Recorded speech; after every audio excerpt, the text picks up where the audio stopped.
Bienvenue, Oui, bonjour Sophie. vous allez bien? Oui, merci. Bon, bah, ravi de vous retrouver ce soir. Pour certains, ça fait un petit moment que je n'ai pas vu. Pour d'autres, c'est une nouveauté. Donc, Mm. bah, déjà, merci d'être présent ce soir. Donc, nous avons 44 inscrits, donc ce qui est un record. Donc, je suis contente. Ça veut dire que finalement, globalement, les gens sont intéressés par ces sujets-là. Donc, ça fait plaisir. Hop. Ça continue d'arriver. Donc, n'hésitez pas soit à m'envoyer des petits messages via le chat que vous retrouvez en bas, soit à prendre la parole directement, hein. Donc, faites-vous plaisir. On est là pour prendre du plaisir. Et puis pour apprendre, je l'espère. Donc, ce soir, la thématique, c'est une thématique autour de la malpropreté, sujet éminemment important parce que c'est un sujet qui conduit malheureusement souvent à une dégradation très forte de la relation entre l'humain et son animal. Bonsoir. Bonsoir, bienvenue. Bienvenue Patricia. Donc, je vais vous présenter les erreurs les plus courantes. Bah, déjà, c'est quoi la malpropreté à la base, hein? Qu'est-ce que c'est? Est-ce que nous avons tous la même définition de la malpropreté? Et puis les erreurs qui sont les plus communément commises et les bonnes pratiques à remettre en place, que ce soit pour vous ou pour vos clients. Euh, alors, c'est quoi la malpropreté? Donc la malpropreté, c'est quand le chien fait ses besoins dans un endroit que l'humain, évidemment, va juger inapproprié. Donc pour le chien, c'est après l'âge de 3 à 6 mois. 3 mois, c'est vraiment pas dramatique, hein, on va dire 4 à 6 mois. Et après l'âge de 6 à 8 semaines pour le chat. Donc c'est quoi être propre pour ces deux animaux de compagnie? C'est ne pas faire dans le nid, c'est-à-dire là où l'animal dort. Ne pas faire dans le nid ou à proximité immédiate du nid, c'est-à-dire là où l'animal dort. Donc, à proximité immédiate du lieu de couchage et pour le chat, à proximité immédiate des repas et de l'eau. Donc, c'est ça être propre pour le chien et le chat. Donc, c'est valable que ce soit pour un chiot, un chaton, un chat ou un chien adulte ou plus âgé. Donc, la malpropreté, c'est tout ce qui touche évidemment à l'émission de sel ou d'urine. Mais ça a une valeur différente. Parce que vous pouvez avoir, je ne comprends pas, j'ai ma barre là qui me gêne, voilà. Donc, ça peut être tout simplement au besoin de déféquer ou d'uriner, hein, donc besoin classique à tous les êtres vivants sur Terre, mais ça peut être aussi lié à une activité de marquage, que ce soit du marquage urinaire ou fécal.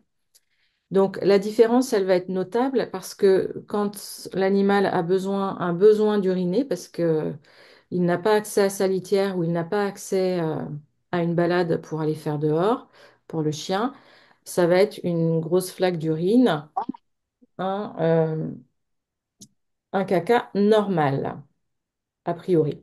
Quand c'est du marquage, on va avoir des petits pipis, beaucoup plus petits, et pour le marquage, va pouvoir se situer au niveau du mur, que ce soit pour les urines ou pour les fesses. OK? Donc, c'est très notable. Euh, le point qui va être important, donc quand c'est un jeune animal, un chiot ou un chat, donc là, on va avoir une problématique d'acquisition de la propreté. Donc ça va se travailler gentiment. temps, on va voir comment. Quand c'est un chien ou un chat qui était jusqu'à présent propre et qui soudain devient malpropre, il va falloir s'interroger sur l'origine du problème. Donc, l'origine du problème, elle peut être physique ou physiologique, c'est-à-dire que l'animal peut avoir une cystite, par exemple, ou alors avoir ingurgité quelque chose d'inapproprié pour sa santé, et il peut avoir, par exemple, des diarrhées. Donc, je dirais que la première chose à faire quand il y a une malpropreté soudaine, c'est le vétérinaire. La deuxième source de malpropreté, en dehors d'une problématique d'apprentissage, ça peut être en lien avec un stress ou une anxiété. Euh, Est-ce que vous pouvez couper vos micros parce que j'ai des petits bruits de fond? Merci à vous. Donc ça peut être également au niveau du stress. Donc par exemple, le chien qui n'a pas envie d'aller faire dehors. Le chien qui n'a pas envie d'aller faire dehors. Les bruits de fond, est-ce que vous voulez bien couper vos micros? Hop, je vérifie que tout le monde a son micro de coupé.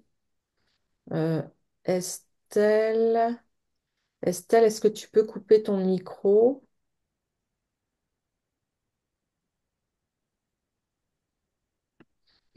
Alors, je vais le couper si je peux à distance. Je ne sais pas comment on fait. Bon. Audio. Ah, ça y est. Merci Estelle. Euh, le stress peut être source de malpropreté. Donc, le stress peut être de différentes origines. Donc, comme je le disais, par exemple, pour le chien, un chien qui sort de l'élevage et qui n'a peut-être pas été hyper bien sociabilisé à des environnements un peu bruyants, ou tout simplement parce qu'il vivait dans un environnement peu bruyant, comme par exemple à la campagne, et qu'il se retrouve immergé en plein centre-ville, va peut-être avoir des difficultés à aller faire ses besoins dehors. Donc, vous allez avoir un chien stressé et ça va se voir par rapport à son comportement, puisqu'il va y avoir des comportements de peur quand il sort. Que ce soit le chien ou le chat, il peut aussi souffrir d'anxiété de séparation. Donc là, ça va être notable, c'est-à-dire qu'à chaque fois que les propriétaires s'en vont et que l'animal se retrouve seul, donc l'animal va littéralement se vider parce qu'il est dans une grande source de souffrance. Il ne voit plus ses maîtres, ses propriétaires, et donc il souffre de cette séparation et donc il va se vider. Euh, Dans le stress, vous pouvez aussi avoir du stress en lien avec l'humain. Par exemple, l'humain qui a une tendance, quand il rentre à la maison, à caresser son chat pour se faire du bien, caresser son chien parce qu'il a vécu une mauvaise journée au travail. Donc voilà, donc tout ce qui peut être ramené par l'humain peut aussi être une source de stress pour l'animal. Il peut aussi y avoir, en source de stress, un changement dans l'environnement de l'animal. Donc par exemple, une personne qui vivait toute seule depuis quelques années avec son chien ou son chat, et donc il y a un conjoint ou une conjointe qui arrive. Donc ça peut générer, quand la relation était plutôt fusionnelle, une source de stress et d'anxiété puisque la composition de la famille change et donc l'animal va devoir s'adapter. Donc pour toutes ces situations de stress, d'anxiété, il est vraiment important et fondamental de faire appel à un comportementaliste pour vous aider ou pour aider vos clients donc, à faire face à faire face à cette problématique. Donc là, on va parler de l'apprentissage de la propreté. On va être plutôt, alors, que ce soit un animal, un jeune animal, donc un bébé entre guillemets, ou un adulte, ça s'apprend à tout âge. que ce soit un chiot ou un chien, un chaton ou un chat, ça s'apprend. Ça, c'est une bonne nouvelle quand même, hein. Donc, les erreurs les plus communes. Alors ça, c'est une photo que j'ai trouvée. Donc, c'est une lampe. Euh, voilà. Donc, si vous avez envie de l'acheter, ça se trouve. Bon, voilà. Faut que ça plaise. Les erreurs les plus communes, imaginez que le comportement va s'arrêter tout seul. Il y a des maîtres pour plein de comportements adaptatifs, pour tous les problèmes de comportement, se disent, ah, il est jeune, ça va lui passer. Non, ça ne passe pas. Donc, il va falloir mettre en place, il va falloir déjà interroger, savoir ce qui se passe, pourquoi est-ce que ce comportement a lieu, est-ce que c'est un chien plus adulte, un jeune chat ou un chat plus adulte, et trouver l'origine du problème. Est-ce que c'est un problème physiologique, donc vétérinaire? Est-ce que c'est un problème de stress, d'anxiété ou un simple problème d'apprentissage et de méconnaissance des mécaniques d'apprentissage chez ces deux animaux? Donc le comportement ne se calme pas tout seul.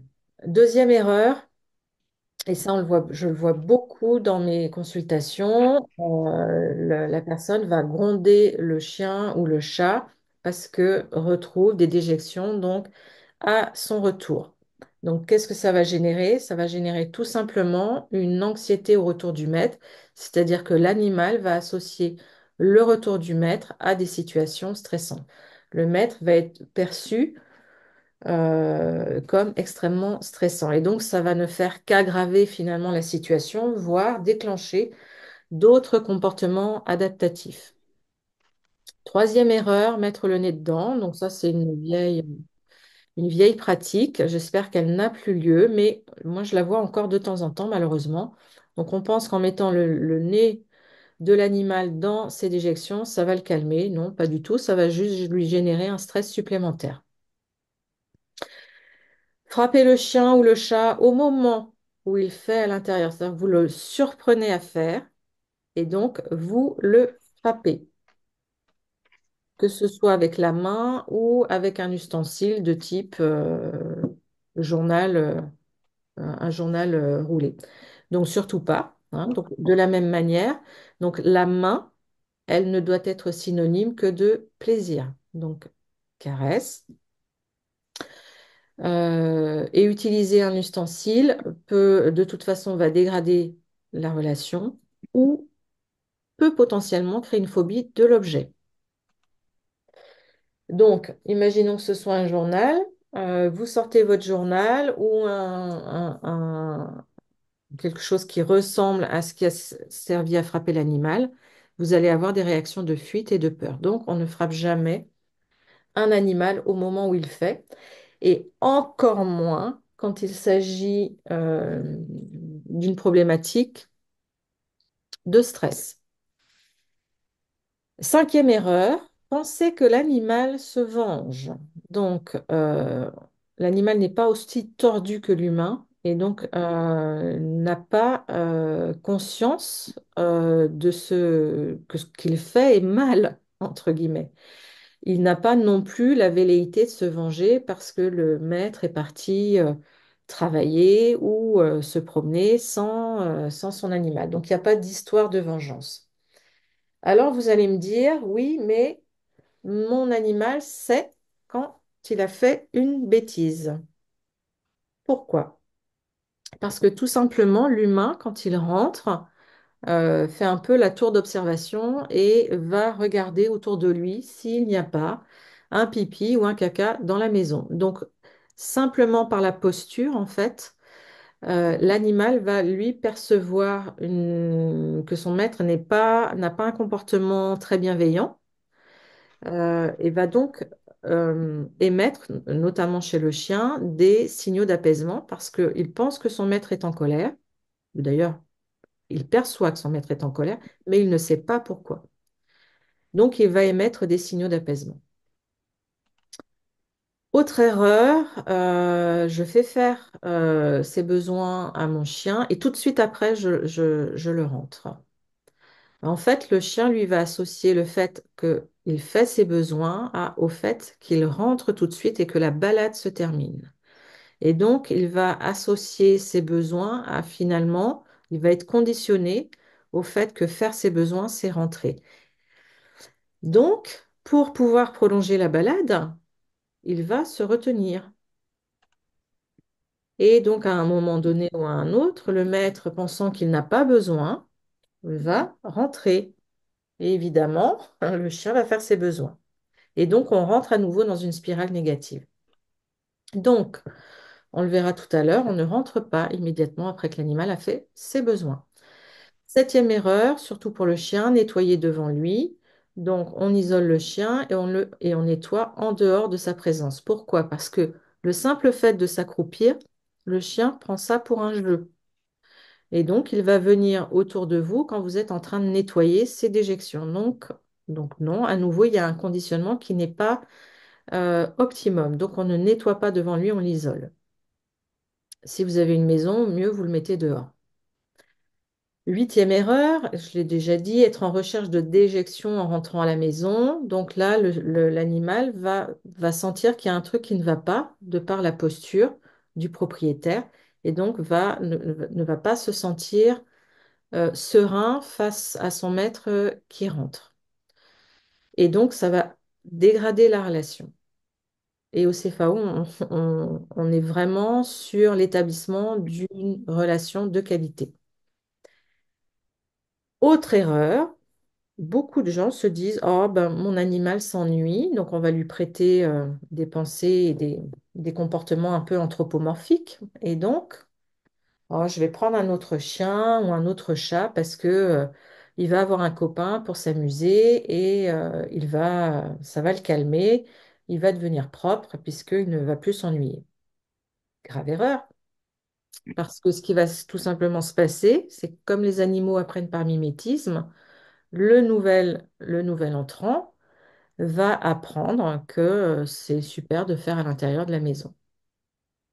Autre problématique, surtout pour le chat est très territorial. Donc si vous ramenez un copain chat, ça va pas forcément bien se passer puisque la recomposition du territoire va être à faire et donc peut générer une aggravation des problèmes de malpropreté et notamment de marquage.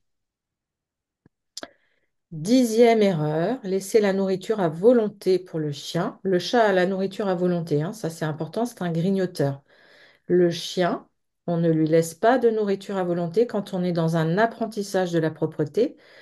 Pourquoi? Parce que sinon, ça va être beaucoup plus compliqué d'établir, de se dire, au moment où il mange, 10-15 minutes après, je le sors. Donc, ça va être beaucoup plus compliqué d'établir un rythme de sortie. Et donc d'installer la propreté plus rapidement. Donc on ne laisse pas de nourriture à volonté pour le chien quand on est dans l'apprentissage de la propreté, que ce soit pour un chat, que ce soit pour un chiot ou un chien.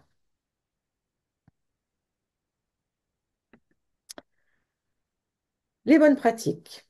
Première chose, moi je conseille à mes clients de prendre quelques jours de congé, surtout pour le chiot ou le chien, pour réaliser les apprentissages enfin, indispensables et aussi ne pas le laisser tout seul dès qu'il arrive, hein. Donc, surtout pour un chiot, il a quitté sa famille, sa meute, sa mère, ses frères et sœurs et on l'immerge dans un nouvel environnement totalement inconnu.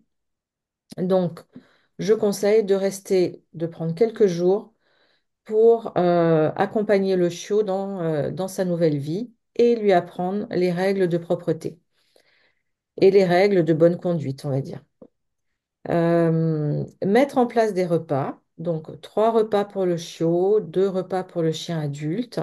C'est important parce que du coup, à partir du moment où le chien a mangé, le chiot a mangé, grosso modo, entre 10 et 20 minutes après son repas, on le sort.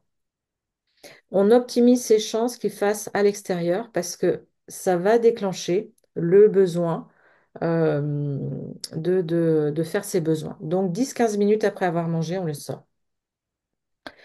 Et ensuite, on va sortir le chiot et le chien adulte en apprentissage. C'est exactement la même chose, toutes les 2 à 3 heures après avoir joué. après avoir fait une sieste et après avoir bu. Vous allez me dire, ça fait beaucoup. Ben oui, c'est vrai que ça fait beaucoup, mais on est dans un apprentissage et plus on s'astreint- enfin, on s'astreindra à faire cela, plus rapidement on obtiendra la propreté. Donc un chiot tient en moyenne, donc on va calculer donc son âge en mois, s'il a 3 mois. Donc le chiot va tenir en moyenne 4 heures dans la journée. Donc moi, je ne vous conseille pas d'attendre 4 heures au début. On va plutôt être à 2 3 heures pour un chiot de 3 mois. Et la nuit, 6 8 heures. 6 heures s'il a 2 mois. On peut tenir à 8 s'il a 3 mois. Mais ça va dépendre de la capacité du chiot à retenir ses urines, notamment, hein, la capacité de sa vessie. Il y a des, donc comme chez les humains, hein, vous avez des chiens qui ont une capacité plus ou moins grande à se retenir. Donc il va falloir aussi repérer ça. Autre point important, féliciter lorsqu'il fait dehors. Donc je vois beaucoup trop de maîtres qui trouvent que c'est normal que le chien fasse dehors. C'est pas forcément normal pour lui, hein. Donc on le félicite. Il y a des maîtres qui donnent des friandises. Je suis pas fan, hein, parce que c'est un comportement naturel. Mais par contre, de montrer sa joie pour avoir une relation de qualité, ça c'est important. Donc on le félicite tout de suite après qu'il ait terminé. On utilise une laisse longue et souple et on va suivre le chien pour qu'il puisse se trouver un endroit sécurisant pour lui. Le chiot ou le chien, hein, qu'on adopte est dans un nouvel environnement. Donc lui, il va chercher un endroit le plus calme possible pour faire ses besoins. Donc on le suit tranquillement avec une laisse longue et souple. Pourquoi une laisse? Parce qu'on pourrait se dire, comme j'ai un jardin clos, bon, je le mets dehors et je le laisse y aller. Surtout par ce temps actuel. Et puis ce changement d'heure, on se dit, oh, je le mets dehors, il va aller faire tout seul. Sauf qu'on ne va pas pouvoir féliciter le chien et lui dire, c'est bien. Donc, tant qu'on est en période d'apprentissage et quand on a un jardin, on accompagne le chiot dehors, matin, midi et soir.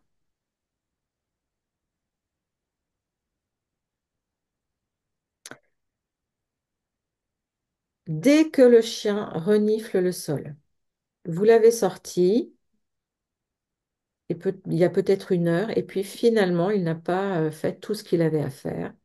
Et donc, vous remarquez que le chiot ou le chien se met à renifler le sol en tournant en rond un petit peu. C'est vraiment très typique, hein. Donc, tout de suite sortir. On embarque le chien et on va dehors avec lui, tout de suite. Si vous attendez, là, c'est là où l'accident va se produire. Si vous le prenez sur le fait, donc, vous pouvez éventuellement lui dire non. Je ne sais pas si c'est très utile, mais en tous les cas, vous l'attrapez et vous le mettez dehors et vous le félicitez s'il continue à faire dehors. Autre astuce, là, c'est pour conditionner le chien à aller demander, en fait. Donc, essayez de le sortir par la même porte ou la même fenêtre les premières semaines. Parce que du coup, ça va conditionner le chien à utiliser la même sortie pour aller faire ses besoins.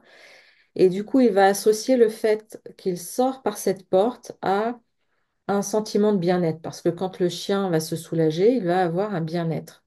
Et donc, il aura tendance à venir vous voir et à aller à la porte pour vous demander à sortir. Et autre point important, restez dehors quelques instants après les besoins. Donc, continuez à le balader pour ne pas qu'il associe les besoins à on rentre tout de suite.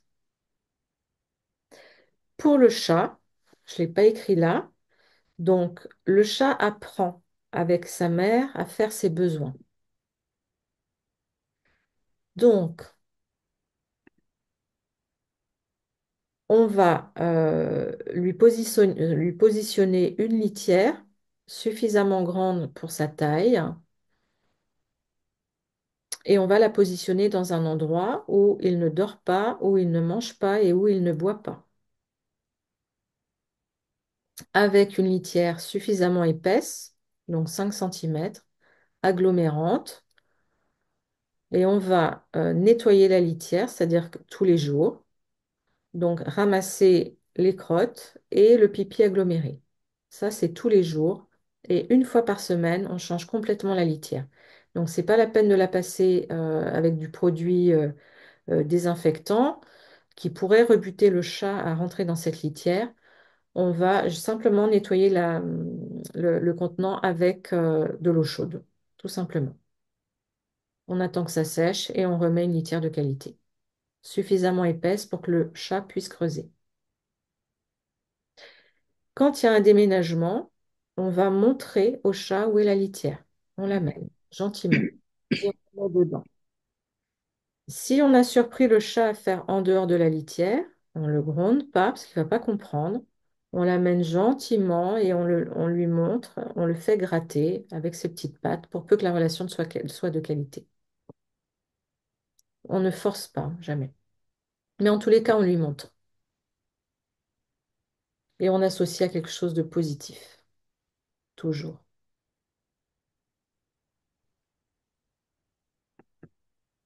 Donc, pour chaque comportement vécu comme indésirable, toujours chercher la cause.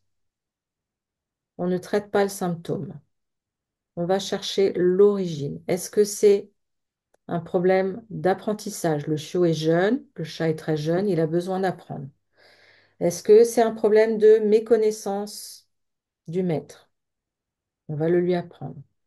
Est-ce qu'il y a une autre problématique sous-jacente qui est plus importante, comme une anxiété de séparation chez l'animal ou un stress vécu par l'animal suite à un changement dans sa vie ou suite à un changement dans la vie du propriétaire ou une situation qui est mal vécue par le propriétaire. Ça peut être tout simplement un propriétaire qui est stressé au travail. Ça peut être juste ça. Ou des tensions dans le couple que l'animal va percevoir. Donc, ça va être important d'aller rechercher l'origine, toujours.